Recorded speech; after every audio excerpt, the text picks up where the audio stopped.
Who will I work with, and what do others say?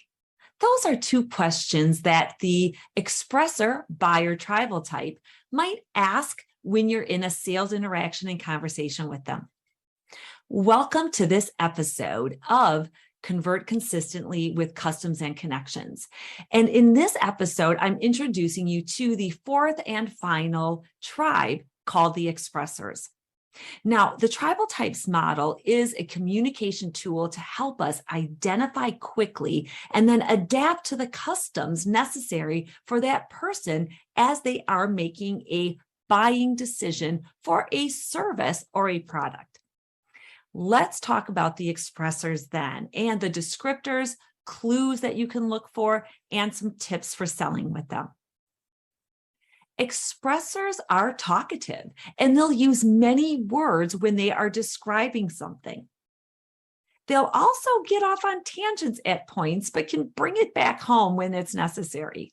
Expressors may come off as disorganized.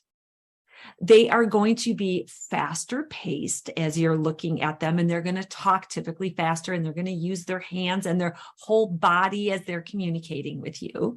And they can find it more restrictive when it's a virtual or a phone call only. They use a lot of inflection when they're talking. And also in their writing, you'll see emojis and exclamation marks.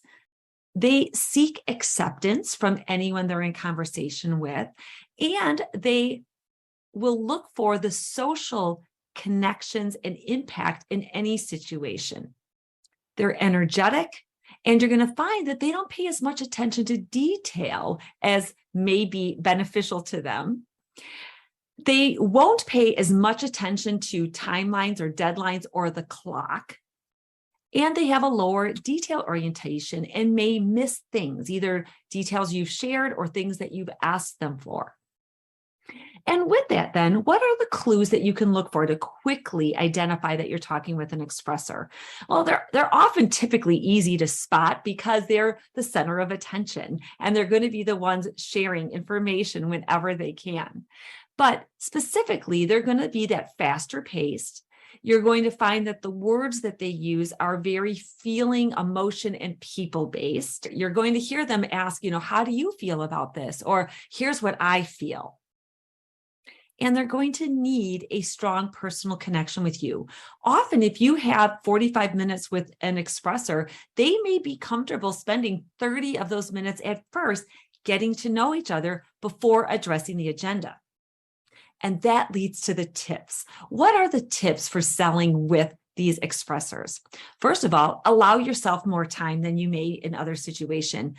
Allow the time for that personal and social connection that they need. And it's going to help everything else go easier afterward. Include the personal starters and information in your written communication. Ask them how they are, how their family is. Bring up something personal that you know about them. Hey, I saw that this just happened in your area. Things like that. Find a common connection they have with somebody else, which will allow them to trust you that much faster.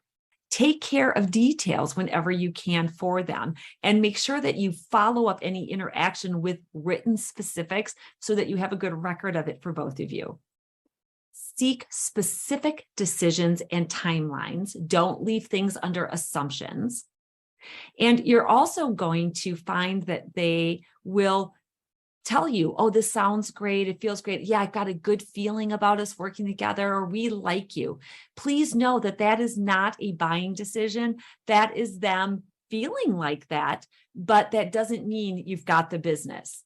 They very well may be swayed after the fact. And so if you can get specific with deadlines and follow-up activities or actions, it's going to be very helpful in making sure you know where you're really at in the process with them. And find out who else is going to be involved and be an influence in the decision making before you get too far, because you might get all the way through and then find out, well, you know what, now I want to involve somebody else. And then that's going to, take you back that much.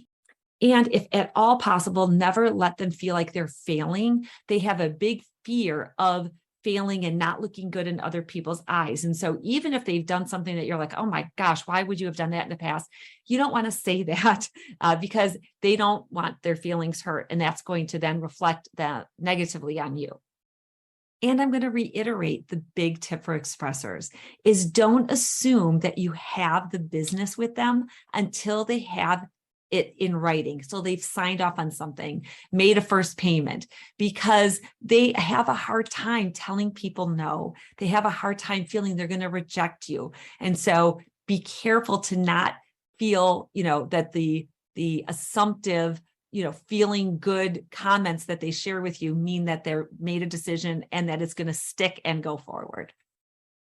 And there you have the expressors. Did people come to mind? They're easy to spot, aren't they?